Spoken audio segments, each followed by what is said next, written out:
was a time when British Olympic medal winners became household names because there were so few of them. But the 67 medals at this year's Games in Rio and 147 at the Paralympics meant that the GB medalist reception at Buckingham Palace was a crowded and happy event. Throughout the Commonwealth, there were equally joyful celebrations. Grenada, the Bahamas, Jamaica and New Zealand won more medals per head of population than any other countries.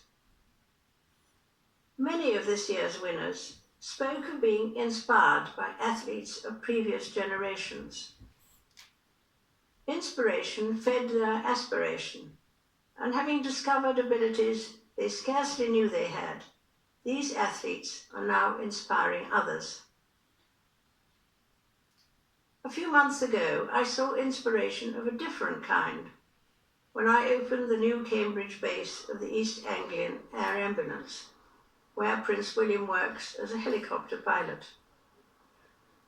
It was not hard to be moved by the dedication of the highly skilled doctors, paramedics and crew who are called out on average 5 times a day.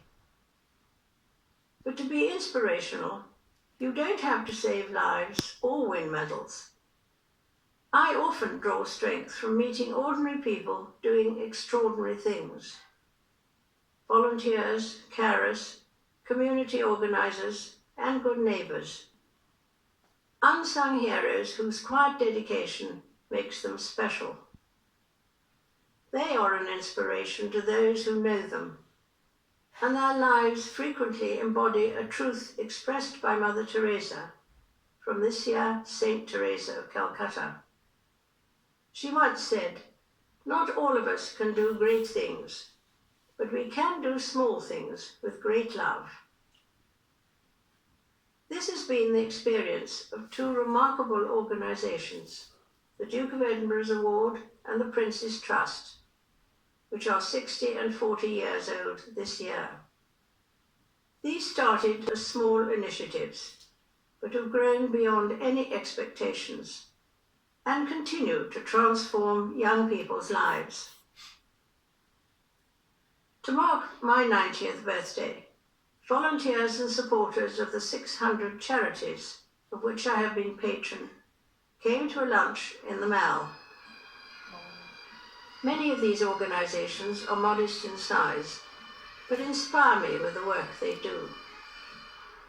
From giving friendship and support to our veterans, the elderly or the bereaved, to championing music and dance, providing animal welfare, or protecting our fields and forests. Their selfless devotion and generosity of spirit is an example to us all. When people face a challenge, they sometimes talk about taking a deep breath to find courage or strength. In fact, the word inspire literally means to breathe in.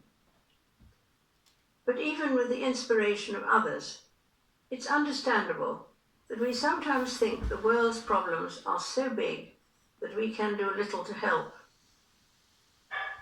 On our own, we cannot end wars or wipe out injustice. But the cumulative impact of thousands of small acts of goodness can be bigger than we imagine.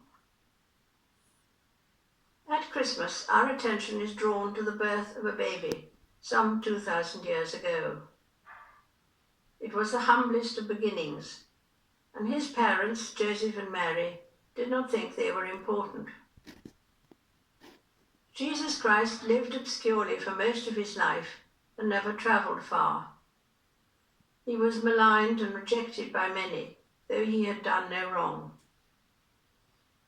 And yet billions of people now follow his teaching and find in him the guiding light for their lives. I am one of them because Christ's example helps me see the value of doing small things with great love, whoever does them, and whatever they themselves believe.